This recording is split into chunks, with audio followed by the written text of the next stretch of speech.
Right గా కార్తిక్ గారితో మాట్లాడదాం. కార్తిక్ గారు, ఏపీ పునర్విభజన చట్టానికి సవరణ చేసి అమరావతి శాశ్వత రాజధానిగా పార్లమెంటు గుర్తించింది.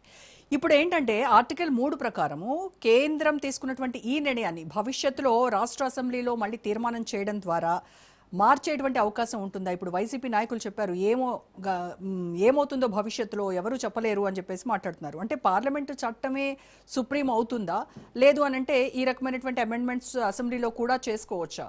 అండ్ వైసీపీ స్టాండ్ని ఈ అంశంలో మనము ఏ రకంగా అర్థం చేసుకోవాలంటారు? నిజానికి ఈ సబ్జెక్ట్ గురించి ఆంధ్రప్రదేశ్ విడిపోయిన 12 సంవత్సరాల తర్వాత డిబేట్ పెట్టుకోవాల్సి రావటమే బాధాకరమండి. ఆంధ్రప్రదేశ్ విడిపోయిన 2 సంవత్సరాల తర్వాత రాజధాని గురించి మనం మాట్లాడుకోవాల్సి రావటమే బాధాకరం. ఈ పార్టీకి రాజధాని ఒక దశలో ఉండాలి.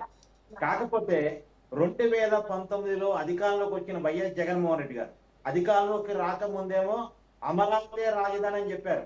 ఇంకా జగన్మోహన్ రెడ్డి గారు చెప్పిన మాట నాకు ఇప్పటికీ గుర్తున్నాయి. నేను ఇక్కడ పర్మనెంట్ ఇది కట్టుకున్నాను, చంద్రబాబు నాయుడు గారు కేవలం రెంట్ హౌస్ లో ఉంటున్నారు, కాబట్టి నా చేతికి అధికారం ఇస్తే అమరావతి డెవలప్ అవుతుంది అని చెప్పారు. దాన్ని అమరావతి ప్రజలు నమ్మారు.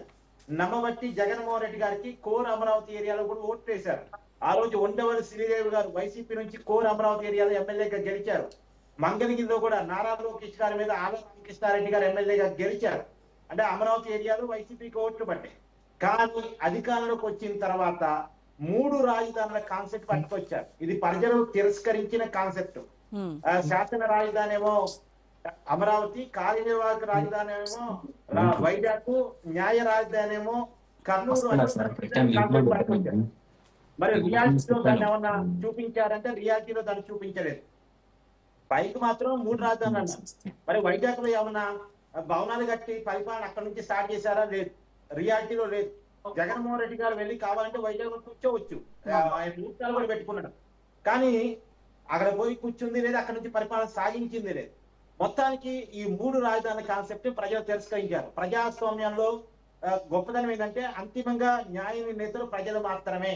ప్రజలు ఈ 3 రాజధానుల కాన్సెప్ట్ తిరస్కరించారు అంటానికి మీ ఎగ్జాంపుల్ కూడా చెప్తా. ఇప్పుడు వైజాగ్ పరిపాలన రాజధాని అన్నారండి. వైజాగ్ సిటీ పరిధిలో వైసీపీ ఒక్క సీటు కూడా గెలవలేదుగా. వైజాగ్ లోనే నేను ప్రమాణ స్వీకారం చేస్తాను, వైజాగ్ లోనే నివాసం ఉంటాను, వైజాగ్ నుంచే పరిపాలిస్తానని జగన్మోహన్ రెడ్డి గారు చెప్పినప్పటికీ కూడా వైజాగ్ అర్బన్ పరిధిలో వైసీపీ ఒక్క సీటు కూడా గెలవలేదుగా.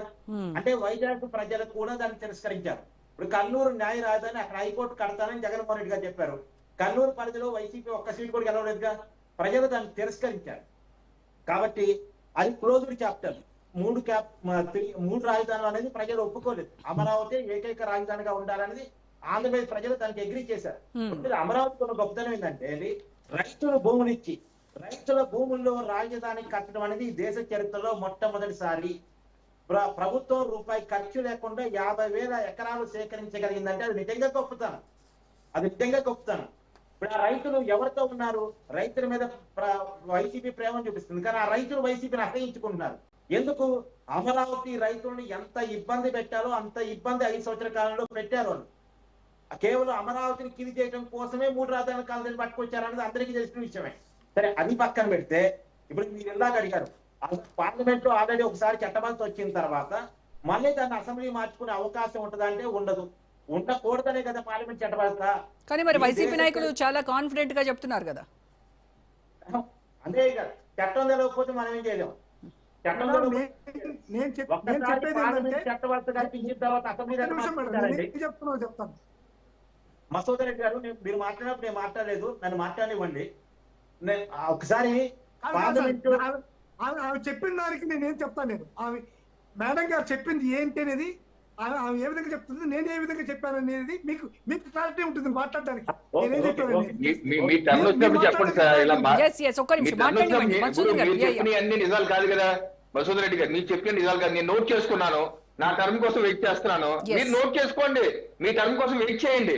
ఇలా మధ్యలో అందరికీ మధ్యలో మీరు చెప్తా ఉంటే టైం మీకే సరిపోతుంది. రోజా గారు, మీరు కండక్ట్ చేయదలుచుకున్నారా డిబేట్ ని? కార్తిక్ గారు చెప్పండి మీరు. నేను అనేది ఏంటంటే ఇప్పుడు నిజానికి ఈ పరిస్థితి ఎందుకు వచ్చింది? ఆ మామూలుగా రాజధాని అంటే స్టేట్ సబ్జెక్ట్. 2014-15లోనే డిసైడ్ చేసుకున్నారు అమరావతి రాజధాని. జగన్మోహన్ రెడ్డి గారు కూడా ఆ రోజు ప్రతిపక్ష నాయకులు ఒప్పుకున్నారు, రాజధాని నిర్మాణం స్టార్ట్ అయింది. కానీ రాష్ట్ర సబ్జెక్ట్ లో ఉంది కాబట్టి ప్రభుత్వాలు మారిన ప్రతిసారి మారుస్తున్నారు కాబట్టి ఆ మార్చే అవకాశం లేకుండా ఇన్నాళ్ళు 12 సంవత్సరాల్లో మన రాజధాని పట్ల కన్ఫ్యూజన్ లేకుండా ఆంధ్రప్రదేశ్ కి రాజధాని అనేది క్లియర్ గా పకడ్బందీగా ఉండాలి అనే కారణం చేత అందులో రైతుల భూముల్లో రైతులకు హామీ ఇచ్చి రాజధాని నిర్మాణం జరుగుతుంది కాబట్టి దానికి ఇబ్బంది లేకుండా ఉండాలి అనేది రాష్ట్ర విభజన చట్టంలో సవరణ ద్వారా పార్లమెంటు చట్టబద్ధత కనిపిస్తే ఇక రాజధాని మార్చే అవకాశం రాష్ట్ర ప్రభుత్వాలకు రాష్ట్రంలో ఉన్న పార్టీలకు ఉండకూడదనే కారణం చేత కూటమి ఇచ్చిన హామీ విధంగా ఇలా పార్లమెంట్ లో చట్టబద్ధత చేస్తున్నాడు. రెండోది ఈ రాష్ట్ర విభజన చట్టం 2014 సెక్షన్ 5 సబ్ క్లాస్ 2 కు సవరణ చేసి ఆ సబ్ క్లాస్ 2 లో ఇప్పటి వరకు రాష్ట్ర రాజధాని రాష్ట్ర ప్రభుత్వం డిసైడ్ చేసుకుంటుందని ఉంది కాబట్టి ఆల్రెడీ డిసైడ్ చేస్తుంది కాబట్టి రాష్ట్ర అసెంబ్లీ రిక్వెస్ట్ మేరకు రాష్ట్ర అసెంబ్లీ మన తీర్మానం పంపించింది, ఒక రిక్వెస్ట్ ని పంపించింది. మేము రాజధాని డిసైడ్ చేసుకున్నాం, అమరావతి ఏకైక రాజధాని, దీనికి పార్లమెంట్ లో చట్టబద్ధత కల్పించండి, రాష్ట్ర విభజన చట్టంలో ఆంధ్రప్రదేశ్ రాజధాని అమరావతి అనేటువంటి విషయాన్ని క్యాచ్ చేయండి అని అడిగింది. రాష్ట్ర ప్రభుత్వం రిక్వెస్ట్ మేరకు అంటే పక్కడ్బందీగా చేస్తున్నారు. చూడండి, రేపు కొద్దిగా వైసీపీ వాళ్ళు సుప్రీంకోర్టుకు పోయే అవకాశం ఉంటది, ఇది స్టేట్ సబ్జెక్ట్ కదా కేంద్రం పెత్తనం ఏంటి అని అడుగుతారని చెప్పేసి ఆ విషయంలో కూడా ఇబ్బంది లేకుండా రాష్ట్ర ప్రభుత్వమే రిక్వెస్ట్ చేస్తే, రాష్ట్ర అసెంబ్లీ రిక్వెస్ట్ చేస్తే ఆ రాష్ట్ర అసెంబ్లీ రిక్వెస్ట్ ని కేంద్ర కేబినెట్ ఆమోదించి పార్లమెంట్ లో రాష్ట్ర విభజన చట్టానికి, ఎందుకంటే రాష్ట్ర విభజన చట్టం ద్వారానే ఆంధ్రప్రదేశ్ ఏర్పడింది, రాష్ట్ర విభజన చట్టం ద్వారానే తెలంగాణ ఆంధ్రప్రదేశ్ విడిపోయింది. కాబట్టి ఆ చట్టంలో ఆంధ్రప్రదేశ్ రాజధాని అమరావతిని పెట్టబోతున్నారు, అది కూడా పకడ్బందీగా పెట్టబోతున్నారు జూన్ 2024 నుంచి. ఎందుకంటే 10 సంవత్సరాల పాటు కామన్ క్యాపిటల్ గా హైదరాబాద్ ఉంటుంది అనేది ఒక టెక్నికల్ పాయింట్ ఉంది కాబట్టి దానికి కూడా ఇబ్బంది లేకుండా జూన్ 2, 2024 నుంచి అమరావతి ఆంధ్రప్రదేశ్ రాజధానిగా ఉంటది అనేటువంటిది చాలా పకడ్బందీగా పెట్టబోతున్నారు. మళ్ళీ ఇదే పార్లమెంట్ లో చట్ట సవరణ చేస్తే తప్ప రాజధాని మార్చే అవకాశం ఉండదు. అసెంబ్లీలో తీర్మానం వేరు, చట్టం వేరు. ఎగ్జాక్ట్లీ. ఎస్.